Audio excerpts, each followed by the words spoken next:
అతను ఎక్కడైనా నలుగురిలో కూర్చోవాలంటే ఎందుకంటే అతని ప్రేగులు ఉమ్, శబ్దం చేస్తున్నాయంట. ఉమ్, ఉమ్, ఉమ్, అది ఏంటనేది అతనికి అర్థం కావట్లా. ఉమ్, అంటే అన్నం తింటుండు, అన్నం అరుగుతుంది, ఉమ్, నీరసంగా ఉండదు, అంతా బాగానే ఉంటుంది. కానీ ఉమ్, ఎప్పుడైనా నలుగురిలో కూర్చున్నప్పుడు అకస్మాత్తుగా శబ్దం చేస్తుంటాయి ఉమ్, ప్రేగులు. ఉమ్, ఉమ్, అసలు ఏంటి ప్రేగులు ఎందుకు శబ్దం చేస్తుంటాయి? ఉమ్, ఏం ఉమ్. ప్రాబ్లం ఇది? మామూలుగా పేగులు ఎప్పుడు శబ్దం చేస్తుంటాయి అంటే వాటరు గ్యాస్ కలిసినప్పుడు అవి శబ్దాలు ఎక్కువ వస్తుంటాయి అన్నమాట. ఓకే. సో దానికి పెరిస్టాల్సిస్ మూమెంట్ ఎక్కువైనప్పుడు ఎక్కువ వస్తుంటాయి. కొంతమందికి ఏంటంటే తిన్న ఫుడ్ అంతా కొంచెం గ్యాస్గా మారుతుంటుంది.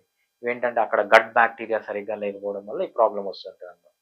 గట్ బ్యాక్టీరియా సరిగ్గా లేకపోవడానికి రీజన్ ఏంటంటే ఎక్కువ ప్రాసెస్డ్ ఫుడ్ తినడం, ఓకే. ఫుడ్లో ఫైబర్ లేకపోవడం, డిఫరెంట్ వెరైటీస్ ఆఫ్ ఫైబర్ లేకపోవడం, ఎస్పెషల్లీ ఆకుకూరలు గానీ, కాయగూరలు గానీ, ఫర్మెంటెడ్ ఫుడ్ గానీ, పుల్లటి మజ్జిగ గానీ, ఇవన్నీ తీసుకుంటే ఏంటంటే స్లోగా గట్ బ్యాక్టీరియా డెవలప్‌మెంట్ అయ్యి, సో, ఆ గ్యాస్ ఫార్మేషన్ అనేది తగ్గిపోయి, ఈ ఏదైతే ఈ సౌండ్స్ వస్తున్నాయో ఇవి కూడా తగ్గిపోతాయి.